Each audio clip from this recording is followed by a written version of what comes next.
We're back in 2011, a time before cell phones, pandemics, and the internet. Sometimes I wish we could go back to these simpler times, which is why today we'll be playing the first version of Minecraft to ever be released. Let's get started. We spawn in a spruce forest, which, if I'm being completely honest, looks exactly the same as it does today. We mine a tree, make a crafting bench, and craft a wooden pick.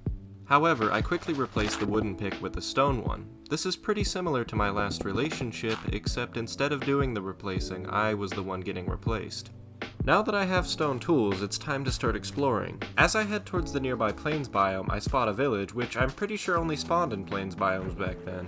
You know what, I like these old villages so much more than I like the new ones. Like, seriously. Upon entering the village, I discover that none of the villagers can trade, and there are also no iron golems. I also discover that these villages still have Jim Crow laws, which in hindsight is probably why they won't trade with me. I'm getting pretty hungry, so I decide to kill some cows for food. I don't know where they got the original cow death noises, but they're pretty brutal and I almost feel bad killing them.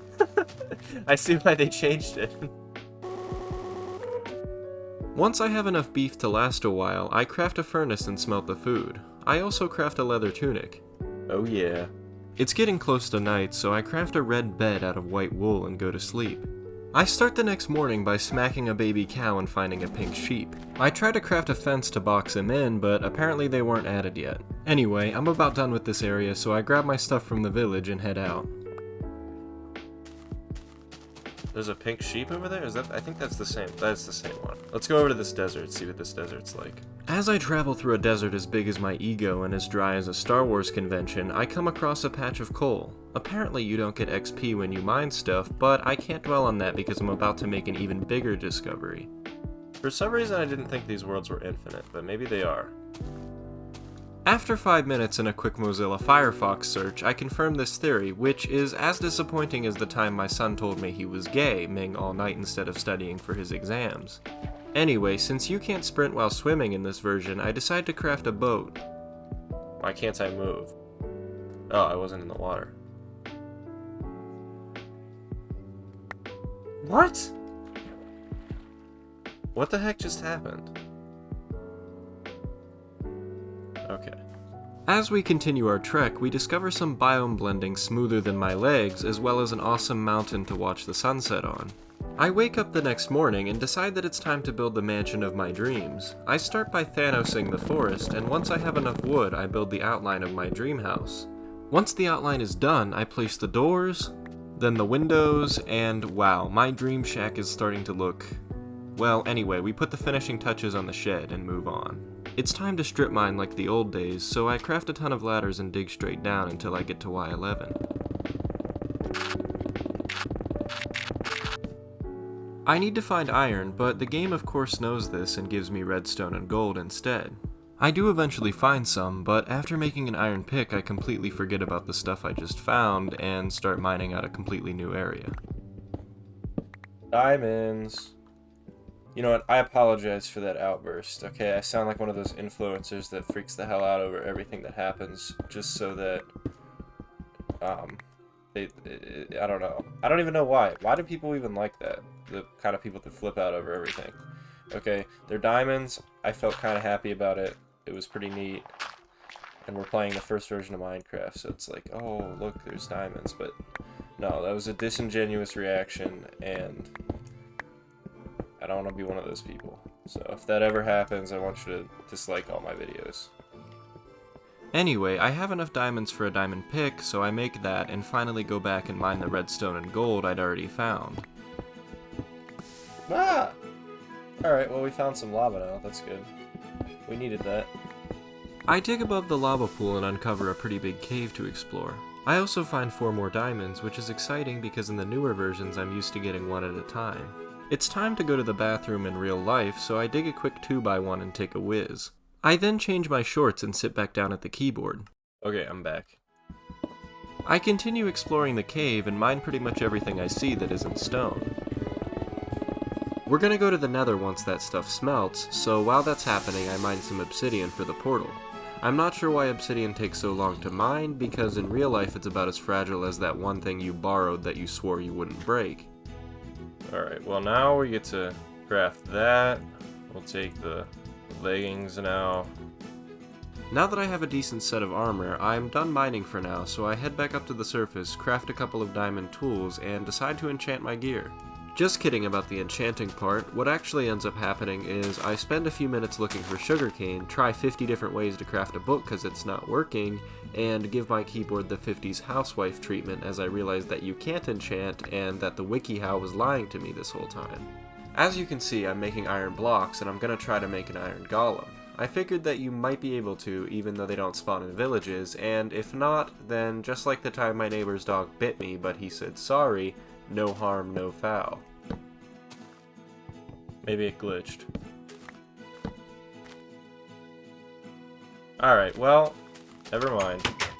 It's time to go to the Nether, so we build the portal and hop in. We spawn in the Nether with nothing but netherrack and soul sand around us. Fortresses are a lot more common in this version of the Nether, so finding one shouldn't be a huge issue like it is in the current versions. Oh, there's one. See? They're way more rare now. Also, I find it interesting how fortresses haven't changed in 10 years. Like, what's up with that? I'm not saying they need an update, I'm just saying they haven't changed in 10 years, and they seem bent on changing every part of the game. Since there aren't any wither skeletons in this version, I rip through the blazes with the same level of ease that my fingers rip through the toilet paper in school bathrooms. I also make an epic gamer play that not even Dream could replicate. Oh shoot. After recovering from that unfortunate incident, I get myself into another pickle by accidentally smacking a pigman. He's pretty slow, but when all of his buddies give me a Chicago-style jumping, things get a bit more intense. Whoa!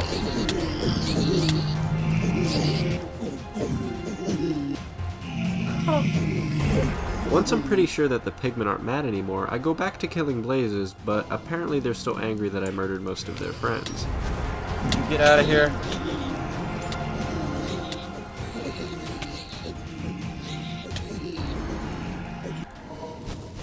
After that fiasco, I decide to stop screwing around and just find a spawner. Now that we have enough rods, we can finally leave the Nether, so I skedaddle from the fortress and head towards the portal. I find it pretty quickly, so I hop in and we're now back in the overworld. Pretty much the only thing I need is pearls, but since it's daytime and the only way to get them is by killing Endermen, I don't really know what to do. I actually end up crafting a clock, and if that doesn't prove that I'm as bored as Alec Baldwin was at that gun's safety class, then I don't know what will. It's finally night, so the hunt for Endermen begins. I find one pretty easily, but the fight isn't very intense. In this version of Minecraft, Endermen are about as harmless as disagreeing with someone on the internet, so killing the rest of them shouldn't be too difficult. I'm here, Mr. Enderman.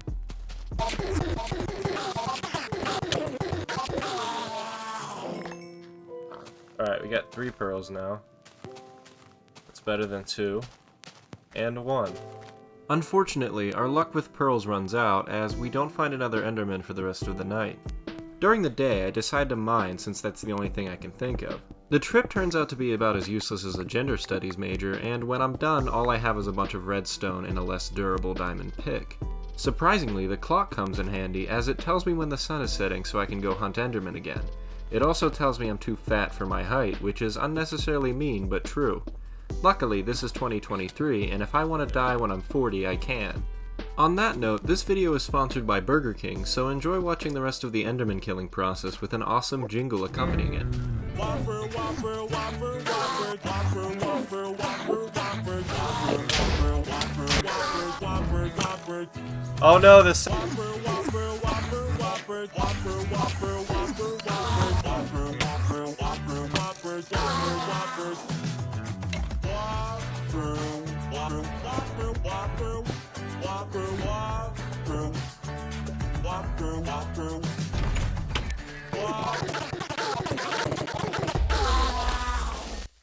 I've collected 11 pearls, so it's finally time to stop killing Endermen on sight and find the stronghold.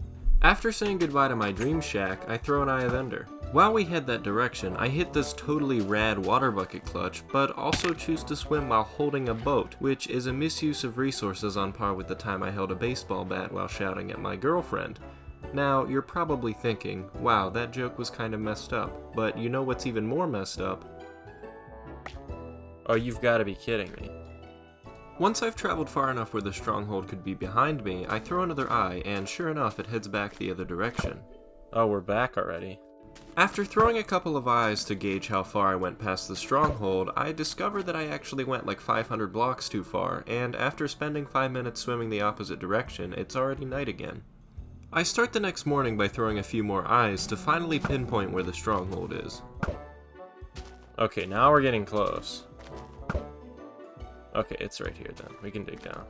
Before digging down, I decide to place a few blocks of cobblestone around the hole for no reason, then dig down. Right after falling in the stronghold, I turn a corner and spot a dungeon embedded in the wall. I break in, eliminate the inhabitants, and disable the spawner, but the loot is pretty much equivalent to every woman on any given dating show. Also, before you call me sexist, the men on dating shows are desperate losers, which in my opinion is worse than trash. Oh wait, the portal's right here. Once we're in the portal room, I break the spawner, set my spawn point, take an edible, and fill in the portal frames. There's no ping sound when you place an eye, and there's also no boom when you place the 12th one, which I find kind of interesting yet a little dull. We're now in the end, and the first things I notice are that there are like a million crystals to break, and they're also not in a circle, and the Ender Dragon health bar is replaced with boss health.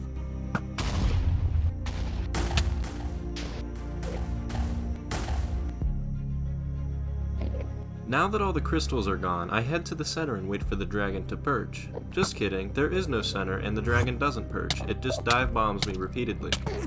Why are they all attacking me? What the hell? The Endermen also get angry with me for no reason, so I think in this version they just get mad when you hit the dragon. What? I decide to make a little bed trap for the dragon and blow it up when it comes down again. It actually works extremely well, and the first bed takes about 40% of its health. That worked. The next bed works just as well, but I detonate the last one for no reason, so I'm gonna have to do the rest of the work by hand. Did I miss? Come here.